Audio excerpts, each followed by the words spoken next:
आज मैं आपको बताने जा रही हूँ एक ऐसे चमत्कारी पुरुष के बारे में जिनके पूरे देश विदेश में भक्त हैं। जी हाँ, वो है नीम करोली बाबा। एप्पल के मालिक स्टीव जॉब्स, फेसबुक के मालिक मार्क जुकरबर्ग और कई बॉलीवुड सितारे भी इनके भक्त हुआ करते हैं। स्टीव जॉब्स ने अपने इंटरव्यूज़ में खुद बताया कि जब वो अपने लाइफ के लोएस्ट फेज़ में थे तब वो नैनीताल के इस कैंची धाम मंदिर आए, लेकिन जब तक वो यहाँ पहुँचे तब तक पता चला कि बाबा 1 साल पहले ही समाधि ले चुके थे। लेकिन सिर्फ उस मंदिर के दर्शन करने के बाद ही जब स्टीव जॉब्स वापस अमेरिका गए तो उनकी पूरी दुनिया ही बदल गई और एप्पल जैसी कंपनी का निर्माण उन्होंने कर दिया। और उस मंदिर के दर्शन के बाद खुद उन्होंने बताया कि कैसे उनकी ज़िंदगी ही बदल गई।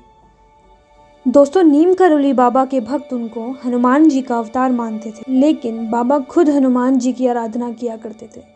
बाबा का वास्तविक नाम लक्ष्मण नारायण था। उनका जन्म सन 1900 में यूपी के अकबरपुरा गांव में हुआ था। उनकी 11 वर्ष की उम्र में ही शादी हो गई थी, लेकिन उन्होंने साधु बनने के लिए अपना घर छोड़ दिया था।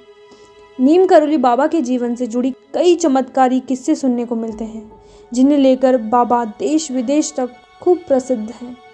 एक बार नीम करोली बाबा ट्रेन में सफ़र कर रहे थे। उस दौरान टीसी चक्कर जब उनके पास आया तो देखा उनके पास टिकट नहीं था।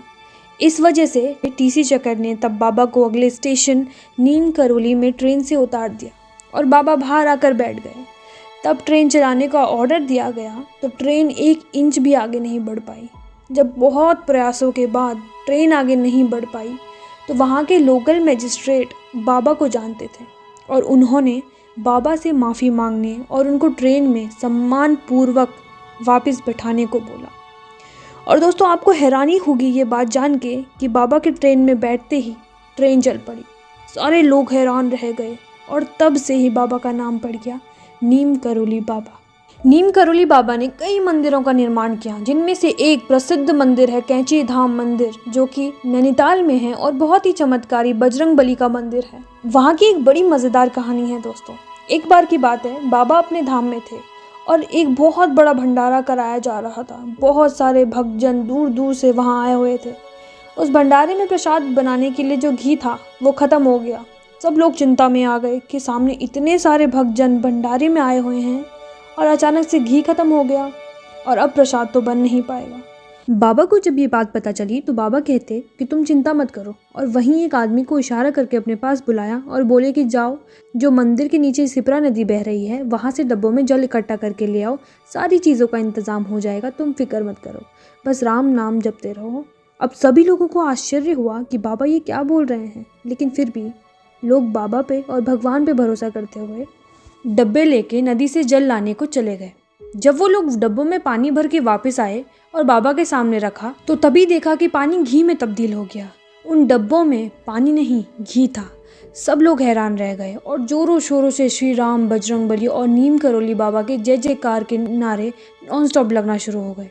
दोस्तों, बाबा के कई भक्तों में से एक बुजुर्ग दंपति भी थे। एक दिन नीम करोली बाबा अचानक बुजुर्ग दंपति के घर पर पहुंच गए। बुजुर्ग दंपति का जो बेटा था वो ब्रिटिश फौज में सैनिक था, साथ ही दूसरे विश्व युद्ध के दौरान वो सीमा पर तैनात था। दंपति को अपने बेटे की हर समय फिक्र लगी रहती थी। वो हर दिन यही प्रार्थना करते थे कि उनका बेटा सही सलामत घर लौट आए। नीम करोली बाबा ने दंपति से कहा कि वह रात में वहीं रुकेंगे।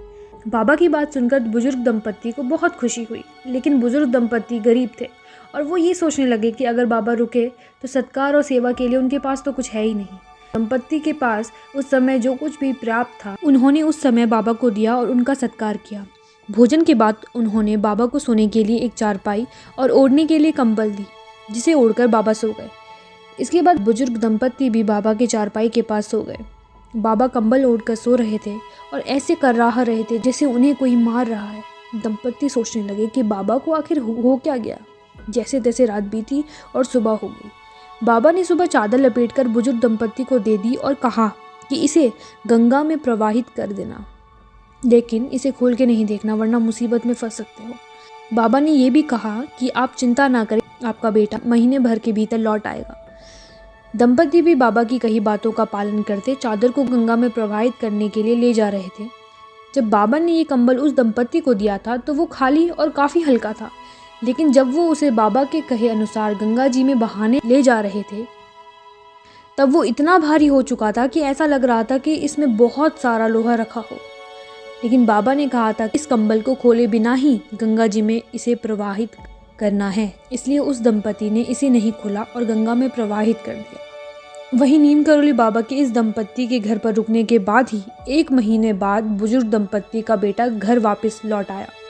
बेटे ने सब बताया कि कैसे वो दुश्मन फौजियों के बीच घिरा हुआ था और रात भर गोलीबारी होती रही। उस युद्ध में उसके सारे साथी भी मारे गए, लेकिन वो अकेला बच गया।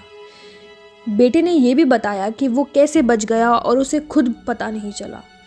साथ ही उसने ये भी बताया कि उस युद्ध में काफ़ी गोलाबारी हुई, लेकिन उसे एक भी गोली छू नहीं पाई। और दोस्तों, ये वही रात थी जब नीम करोली बाबा दंपत्ति के घर पर रुके थे और सोते हुए खूब कर रहा रहे थे। वैसे तो नीम करोली बाबा ने बहुत मंदिरों का निर्माण किया, लेकिन अगर धामों की बात करें तो एक कैंची धाम और एक धाम उन्होंने वृंदावन में बनाया। और जब उनके शरीर त्यागने का समय आया तब वह वृंदावन चले गए और वहीं अपनी देह त्याग दी।